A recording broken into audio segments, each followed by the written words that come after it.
Nós estamos de volta com o programa Ação Nacional, hoje conversando um pouco mais aqui com o professor Dr. Francisco Borba, que é coordenador do Núcleo de Fé e Cultura da Pontifícia Universidade Católica de São Paulo, esclarecendo tudo sobre a vida do Papa Francisco, os novos rumos da igreja, né? Como fica a Cúria Romana. Você que está em casa e também tem dúvidas sobre esse assunto, sobre quem é o Papa, né? Como a igreja caminha a partir de agora, também pode participar com a gente. Os nossos contatos estão aparecendo aí na sua tela, por telefone, por e-mail. Você participa como achar melhor, tá bom? E a gente falava aqui sobre a trajetória de vida do Papa Francisco e alguns especialistas, professor, afirmam que a igreja está dividida. Só que com um conclave tão rápido, né? Foram aí 2 dias, nem isso completamente, é difícil pensar que esses 77 votos fossem sair tão rápido se não houvesse um consenso, né? Podem haver dificuldades diante disso, já que foi um conclave tão rápido. A maioria de votos foi alcançada dessa forma. 2 dias aí de conclave, 5 votações. Pode-se dizer em desafios internos da igreja ou vai ser tudo mais tranquilo? Olha, tranquilo não vai ser. Aqui, todos os problemas que a mídia fez questão de divulgar nesses últimos 15, 20 dias, vão exigir um grande trabalho do próximo Papa, do Papa Francisco. Isso a gente pode ter certeza. Ele vai enfrentar grandes dificuldades internas.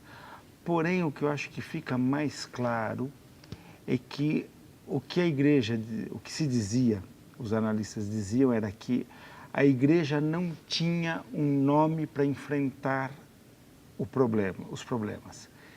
Ou que haveriam muitos nomes, mas não haveria nenhum que se sobressaísse, que apresentasse características adequadas, evidentes. E o que se constatou é que tem sim uma pessoa com características adequadas e evidentes, que é o Papa Francisco.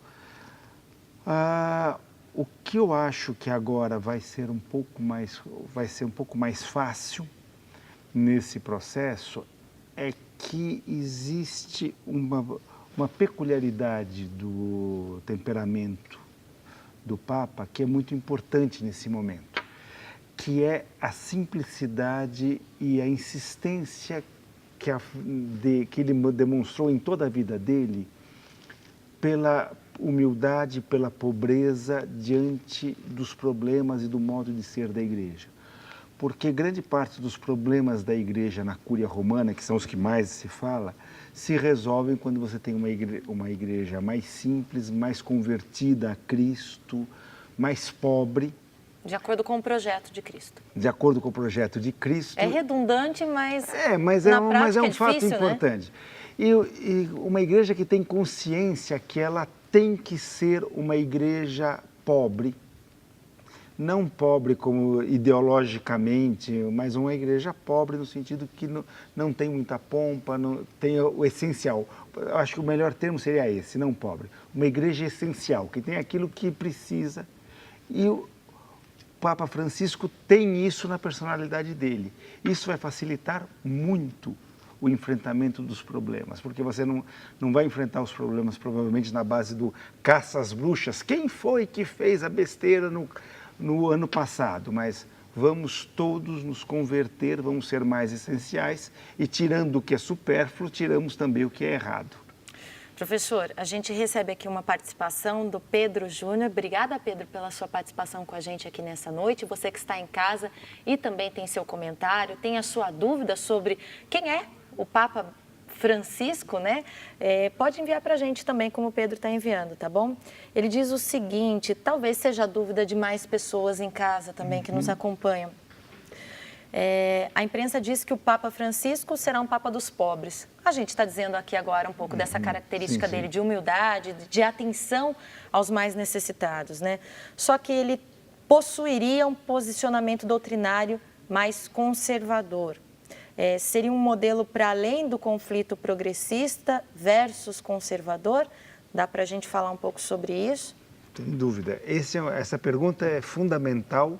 Como é o nome do... Pedro. Pedro. Sua pergunta é ótima, Pedro. É uma das coisas mais importantes para nós aqui no Brasil, quando a gente pensa no Papa Francisco. Nós vivemos muito tempo na América Latina, e não só na América Latina, mas para nós isso foi muito dramático, dessa divisão entre progressistas e conservadores.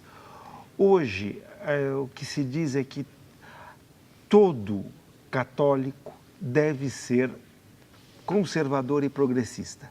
Conservador em relação ao conteúdo doutrinário, à mensagem de Jesus, a gente quer conservar a mensagem de Jesus no mundo, e progressista no sentido de querer transformações da sociedade, querer uma sociedade mais justa, uma sociedade que constrói mais o bem comum. Nesse sentido, o Papa é realmente uma síntese entre conservadores e progressistas e que torna essa classificação errada. Porém, tem mais uma coisa importante nele. Ele, como progressista, ele não é um progressista de discurso ideológico, não é que ele faz um discurso ideológico progressista. Ele é progressista porque é um homem que tem uma experiência de vida muito próxima dos pobres. Ele é um homem que se despe dos sinais de poder, de influência, para estar perto do povo. Então, não é um progressismo ideológico, mas é um progressismo de testemunho de vida. E como conservador, ele não é um conservador no sentido que está querendo conservar as normas, as estruturas, mas se a gente começar a ver as declarações dele, a gente vai ver que ele sempre insiste nisso. O que se conserva é Jesus Cristo. É um homem profundamente centrado na experiência de Jesus na nossa vida. Então, é um conservador porque conserva a experiência de Jesus na nossa vida, não porque conserva regras vazias. É um progressista porque dá um testemunho de vida junto ao pobre, junto ao necessitado, não porque faz um discurso ideológico nesse sentido. Tá bom, obrigada pela participação mais uma vez, Pedro. Você de casa que também tem dúvida, participa. E olha só, o Papa, segundo o porta-voz do Vaticano, Federico Lombardi, deve se encontrar com o Papa Emérito Bento XVI e também já cumpriu uma agenda hoje. Hoje o Papa Francisco visitou a Basílica de Santa Maria, fez alguns ritos lá na Basílica. Vamos acompanhar como foram esses primeiros momentos, esses primeiros compromissos do Papa. Vestido com uma batina branca e sapatos pretos, o Papa Francisco iniciou nesta quinta-feira o primeiro dia como pontífice em uma igreja romana. Ele rezou diante de Nossa Senhora na Basílica de Santa Maria Maior, conhecida por abrigar as congregações dos primeiros cristãos em Roma, e homenageou a Virgem com um ramo de flores.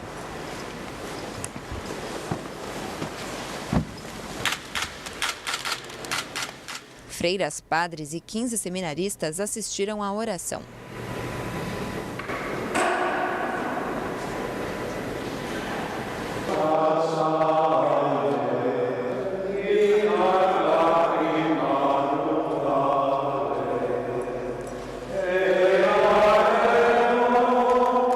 Em seguida, o religioso cumprimentou cada um dos presentes. O Santo Padre voltou a pedir que os fiéis orem por ele. Visitou a Capela Paulina ao lado do santuário e contemplou uma pequena imagem dourada da Virgem Bizantina Sallis Populus Romana, que, segundo a tradição, foi pintada por Lucas, o evangelista. O novo líder dos cerca de 1.200.000.000 católicos no mundo estava acompanhado pelo prefeito da Casa Pontifícia, Georg Ganswein, que é secretário privado de Bento XVI. Aos 76 anos, o argentino Jorge Bergoglio é o primeiro papa latino-americano e jesuíta na história da igreja. Muito bonito esse gesto, né, de entregar flores, de se prostrar mesmo em oração, né, que vem do Papa. Imagina pra gente o que isso significa, né, professor? É um homem simples, um homem que faz questão de demonstrar essa simplicidade, essa proximidade com o povo, porém um homem que também faz questão de demonstrar que o que o mantém vivo é a relação dele com Cristo, essa experiência mística de amor a Cristo. Que sempre deve existir, né? Ela que guia, né? É a base da igreja, a igreja existe para isso. Professor, o Papa monta uma nova cúria? Sim, ele terá que montar uma nova cúria quando muda-se o Papa, todos os cargos da cúria são entregues para ele. Provavelmente isso não vai acontecer de hoje para amanhã, é um processo que vai durar aí um ano e pouco. porém, toda a cúria vai ser mudada. Isso não significa nada de especial, não é para ficar, oh, que escândalo, ele está mudando. Não, vai mudar porque essa é a função, é o que acontece nesse momento. Ele tem que colocar aí uma equipe afinada com ele, com o estilo dele. Não significa que ele esteja mudando regras, nem não, que está quebrando mudando regras, nada disso. Ou achando que quem saiu em desgraça, nada disso. Ok. E logo depois que o Papa visitou a Basílica de Santa Maria, ele fez a missa de encerramento do conclave, uma tradição que faz parte de todos os ritos. Olha só.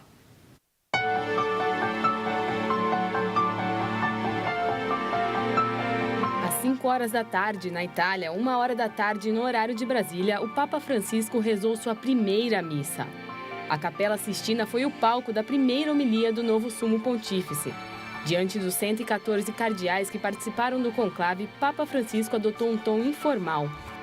Em sua homilia, falou sobre o movimento de caminhar, o trabalho de edificar a igreja e sobre a confissão. Nas palavras do Papa, se não nos confessamos em Jesus Cristo, podemos ser uma ONG piedosa, mas não igreja.